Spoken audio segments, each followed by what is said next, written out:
അതോടൊപ്പം തന്നെ ഇന്നലെ മുഖ്യമന്ത്രി പറഞ്ഞ മറ്റൊരു കാര്യം ഈ നേറ്റിവിറ്റി കാർഡാണ്. അതിൽ ഈ സംസ്ഥാനങ്ങളാണെങ്കിൽ കാർഡ് ഇറക്കുവാൻ എത്രത്തോളം നിയമസാധ്യതയുണ്ട്? അല്ല, സംസ്ഥാനത്ത് ഇപ്പം തന്നെ നേറ്റിവിറ്റി സർട്ടിഫിക്കറ്റ് കൊടുക്കുന്നുണ്ട്. നേറ്റിവിറ്റി സർട്ടിഫിക്കറ്റ് ആവശ്യപ്പെടുന്നവർ കൊടുക്കുന്നുണ്ട്.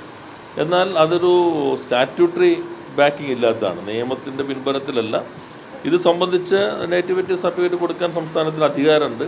അത് കോടതികളും അംഗീകരിച്ചിട്ടുണ്ട്. അതിനെ കുറേ കൂടി വിപുലമാക്കാൻ പല കോടതി വിധികളും സഹായിച്ചിട്ടുണ്ട്. ഇപ്പോൾ നമ്മൾ കാണുന്നത് ഒരാൾ ഇവിടെ ജനിക്കുകയും ജീവിക്കുകയും ചെയ്തു എന്നതിനെ സംബന്ധിച്ച് ഒരു രേഖ കണ്ടെത്താനായിട്ട് പലപ്പോഴും നിലവിലുള്ളത് പലതും പര്യാപ്തമല്ലാതായി വരും. നിങ്ങളിപ്പോൾ SIR കണ്ടില്ലേ, നിങ്ങളുടെ മുത്തച്ഛന് വോട്ടുണ്ടോ എന്നത് ഉൾപ്പെടെ പണ്ട് അമേരിക്കൻ ഭരണത്തിൽ അങ്ങനെ വകുപ്പുണ്ടായിരുന്നു, ഗ്രാൻഡ് ഫാദേഴ്സ് ക്ലോസ്. അടിമകൾക്ക് വോട്ടവകാശം നൽകിയപ്പോൾ, പൗരത്വം നൽകിയപ്പോൾ വോട്ട് ചെയ്യാൻ പോയപ്പോൾ പറഞ്ഞു ഗ്രാൻഡ് ഫാദറിന് വോട്ടുണ്ടെങ്കിൽ മാത്രമേ നിങ്ങൾക്ക് വോട്ടുള്ളൂ. അപ്പോൾ അവർക്ക് അപ്പോഴേ പൗരത്വം കൊടുത്തുള്ളൂ ഭരണഘടനയിൽ. സമാനമായ രീതിയിലാണ് ഇപ്പോൾ ഇവിടെയും സംഭവിച്ചുകൊണ്ടിരിക്കുന്നത്. അപ്പോൾ ഒരു ആശങ്ക എല്ലാ വിഭാഗം ആളുകളിലും വരുന്നുണ്ട്. അപ്പോൾ അത് മനസ്സിലാക്കിക്കൊണ്ടുകൂടിയാണ് നിലവിലുള്ള നേറ്റിവിറ്റി സർട്ടിഫിക്കറ്റിന് പകരം ഒരു നേറ്റിവിറ്റി കാർഡ്, അതിന് ആവശ്യമായിട്ടൊരു നിയമം വേണ്ടി വരും.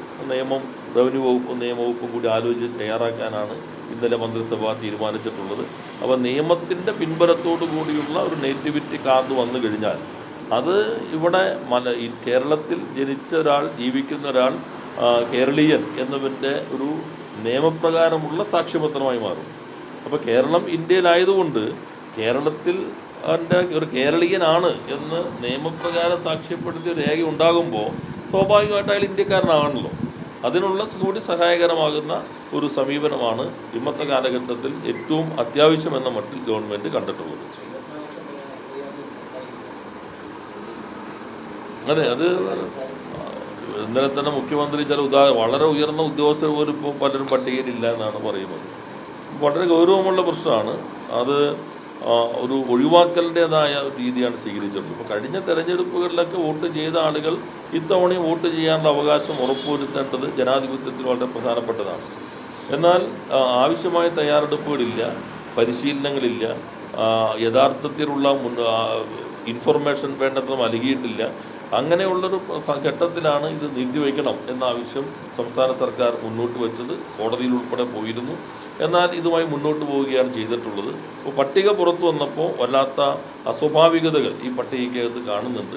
പരമാവധി പേരെ ഇതിനകത്ത് ഉൾപ്പെടുത്താൻ ആവശ്യമായിട്ടുള്ള എല്ലാ പ്രവർത്തനങ്ങളും സർക്കാർ തന്നെ ഏകോപിപ്പിക്കണമെന്നാണ് കണ്ടിട്ടുള്ളത്. അതിൻ്റെ കൂടി അടിസ്ഥാനത്തിലാണ് ഇപ്പോൾ നമ്മൾ വില്ലേജ് ഓഫീസുകളിൽ ഒരു ഹെൽപ്പ് ഡെസ്ക് ആരംഭിക്കണം എന്ന് തീരുമാനിച്ചിട്ടുള്ളത്. ആ രീതിയിൽ വരുമ്പോൾ പരമാവധി ആളുകളിലേക്ക് എത്തിക്കാനുള്ള ശ്രമം ഉണ്ടാകും. നമ്മളെല്ലാവരും നല്ല ജാഗ്രതയോടുകൂടി തന്നെ പ്രവർത്തിക്കേണ്ടതുണ്ട്. ഇപ്പോൾ ഈ കരട് പട്ടികയിൽ നിന്ന് ഒഴിവാക്കിയവരെ ഇത് ചേർക്കണം, പുതിയ വോട്ടറായിട്ട് ചേർക്കണം എന്ന് വരുന്നു. അങ്ങനെയാണെങ്കിൽ അത് സ്വാഭാവികമായിട്ട് അവരുടെ മുൻകാല അതും ഒരു പ്രശ്നമാണ്. ഇപ്പോൾ കരട് പട്ടികയിൽ നിന്ന് ഇപ്പോൾ 2002 വോട്ടർ പട്ടികയിലുള്ള ഒരാൾ 2001 വോട്ട് ചെയ്തു, പിന്നെ ചിലർ മാറിപ്പോയിട്ടുണ്ടാവും. അതിനുശേഷം അവിടെ ആയിരിക്കും വോട്ട് ചെയ്തിട്ടുണ്ടാവുക. ആ സന്ദർഭത്തിൽ പഴയ വോട്ടർ പട്ടികയിലില്ല. അപ്പോൾ ഇയാൾ വീണ്ടും 18 വയസ്സ് തികഞ്ഞ ഒരാളെ പോലെ, അല്ലെങ്കിൽ ഈ 2025 ഇന്ത്യയിലേക്ക് വന്ന ഒരാളെ പോലെയായിരിക്കും പിന്നീട് പരിഗണിക്കപ്പെടാൻ ഇടയുള്ളത്. അപ്പോൾ വളരെ അപകടകരമായ പ്രത്യാഘാതങ്ങൾ അതിനകത്തുണ്ട്. അപ്പോൾ അത്തരം കാര്യങ്ങളിലാണ് പൊതുവെ നമ്മൾ കാണേണ്ടത്. അതുപോലെ തന്നെ വേറെന്താ